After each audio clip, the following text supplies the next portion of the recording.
রেখে বায়াত করে বললেন এটা ওসমানের হাত, যাতে ওসমান এই পবিত্র বায়াত থেকে বঞ্চিত না হয়। বায়াত হয়ে গেল।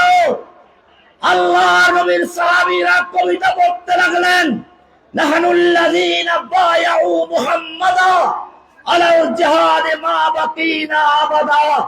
আমরা সে জাতি যারা আল্লাহর নবী মুহাম্মদের হাতে হাত রেখে বায়াত করেছি, আমরা যুদ্ধ চালিয়ে যাব যতক্ষণ পর্যন্ত আমার দেহের সঙ্গে রূহ থাকবে, হয় শরীয়ত নয় শাহাদাত।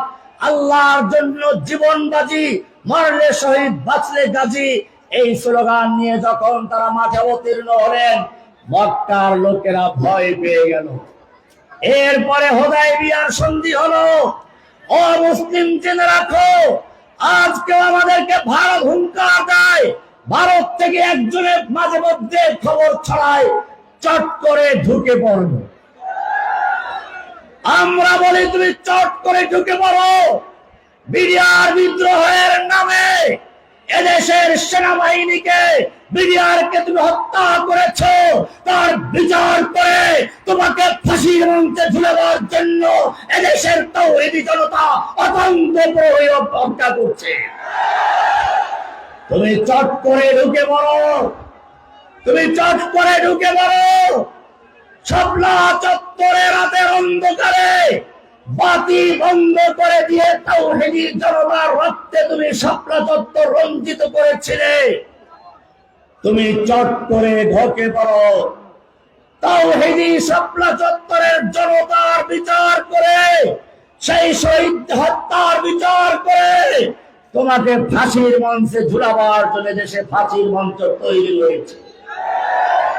তুমি চট করে ঢুকে পড়ো। তোমার অপবিত্র স্বামী, অবৈধ স্বামী গুজরাটের কসাই নরেন্দ্র মোদীকে বাংলাদেশে আনার জন্য ব্রাহ্মণবাড়িয়াতে হাটাজারিতে হাজার হাজার ছাত্রকে হত্যা করেছ, আহত করেছ। তুমি চট করে আসো, তুমি চট করে আসো। ব্রাহ্মণবাড়িয়ার শহীদদের বা হাটাজারি শহীদদের বিচার করে তোমাকে ফাঁসির মঞ্চে ঝুলাবার জন্য দেশের মানুষ তৈরি আছে। বলছিলাম, মক্কার কাফেররা যখন অঙ্গীকার শুনলো, বায়াতের খবর শুনলো, ওদের হৃৎপিণ্ডে জ্বালা তৈরি হয়ে ভয় পেয়ে গেল। এবারে তারা হুদায়বিয়ার সন্ধি করার জন্য তৈরি হলো।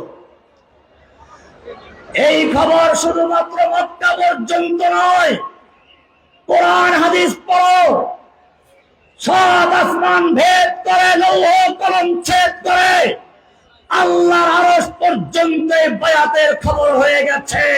কোরআনের সূরা ফাতহ এর 10 নম্বর আয়াত আল্লাহ বলছেন, লাকাদ রাদিয়াল্লাহু আনিল মুমিনিনা ইয ইউবাইউনাকা তাহতাশ শাজারা। হে নবী, আপনার প্রতি আল্লাহ তাআলা সন্তুষ্ট হয়েছেন, মুমিনদের প্রতি আল্লাহ তাআলা রাজি খুশি হয়েছেন, সন্তুষ্ট হয়েছেন যখন তারা আপনার হাতে হাত থেকে বায়াত করছিল গাছের নিচে বসে। শুধু রাজি খুশি নয়, আরো সামনে পড়ুন, সূরা ফাতহ 18 নম্বর আয়াত আল্লাহ বলছেন, ইন্নাল্লাযীনা ইউবাইউনাকা ইন্নামা ইউবাইউনাল্লাহ। হে নবী, যারা আপনার হাতে হাত রেখে বায়াত করেছে, তারা আপনার হাতে হাত রেখে বায়াত করে নাই, বরং স্বয়ং আল্লাহর হাতে হাত রেখে বায়াত করেছে। ইয়াদুল্লাহি ফাওকা আইদিহিম, তাদের হাতের উপরে স্বয়ং আল্লাহর হাত ছিল। আমি আপনাদের বলতে চাই, একজন ওসমান হত্যার খবর পেয়ে আল্লাহর নবী সেদিন নিজের জীবন উৎসর্গ করেছিলেন, যুদ্ধের জন্য বায়াত নিয়েছিলেন। আমি তোমাদের জিজ্ঞেস করতে চাই, আজকে হাজার হাজার ওসমান বাংলাদেশের কারাগারে, এমনকি সাইদি সাহেব থেকে শুরু করে জসিমউদ্দিন রহমানী পর্যন্ত হাজার হাজার আলেমকে জেলে বন্দী করা হয়েছে, অনেককে ফাঁসি দেওয়া হয়েছে, অনেককে নির্মম অত্যাচার করে ধুকে ধুকে মারা হয়েছে, গুম করা হয়েছে, খুন করা হয়েছে।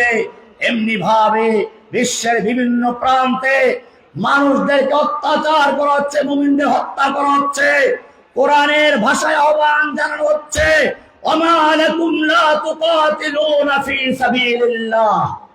আল্লাহ বলছেন, হে যুবকেরা, তোমাদের কি হলো?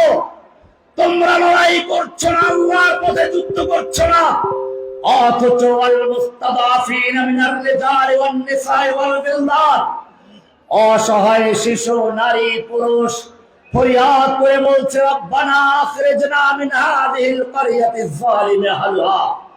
হে আমাদের রব, তুমি আমাদেরকে জালিম ও দূষিত জনপদ থেকে রক্ষা করো, তুমি আমাদেরকে জালিমদের হাত থেকে বাঁচাও। ওয়াজআল লানা মিন লাদুনকা ওয়ালিয়্যা, তুমি আমাদের জন্য পাঠাও ওলি, তুমি আমাদের জন্য পাও সাহায্যকারী। ও আমার যুবকেরা, আমি জিজ্ঞেস করতে চাই, আজকে সারা দুনিয়ার মুসলিমদের বাঁচানোর জন্য, কারাবন্দী আলেমদের মুক্তির জন্য, কারাবন্দী ভাইদের মুক্তির জন্য যদি প্রয়োজন হয় বুকের তাজা রক্ত ঢেলে দিয়ে আল্লাহর পথে যুদ্ধ করার জন্য কারা কারা তৈরি আছো?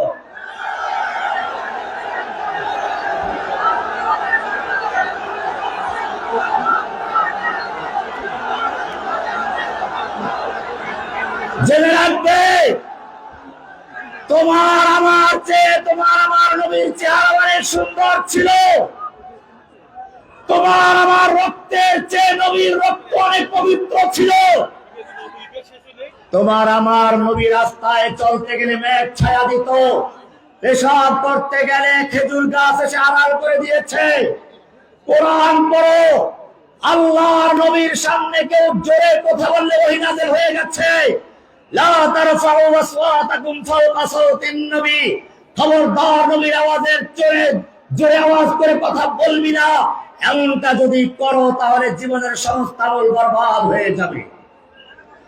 তোমার আমার নবী যখন কোরআন মুখস্থ করার জন্য ঠোঁট নাড়াচাড়া করছেন, আল্লাহ বলছেন, লা তুহাররিক বিহি লিসানাকা লিতা'জালা বিহি, হে নবী, কোরআন দ্রুত মুখস্থ করার জন্য আপনি ঠোঁট নাড়াচাড়া করবেন না।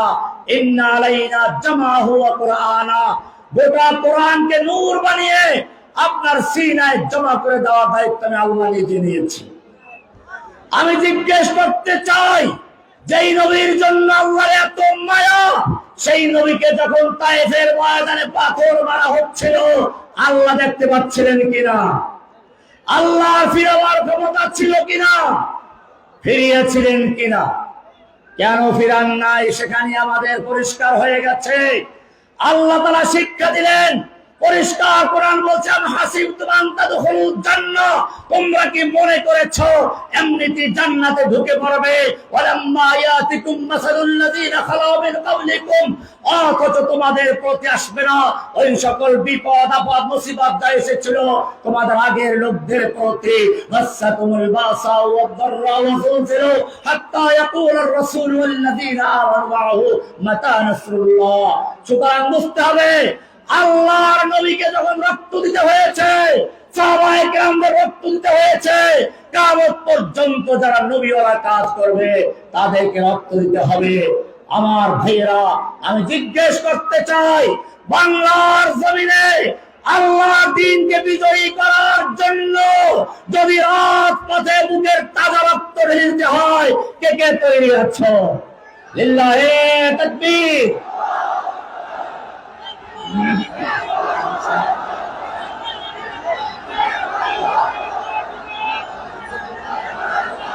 وآخر دعوانا الحمد لله رب العالمين. السلام عليكم ورحمة الله تعالى وبركاته.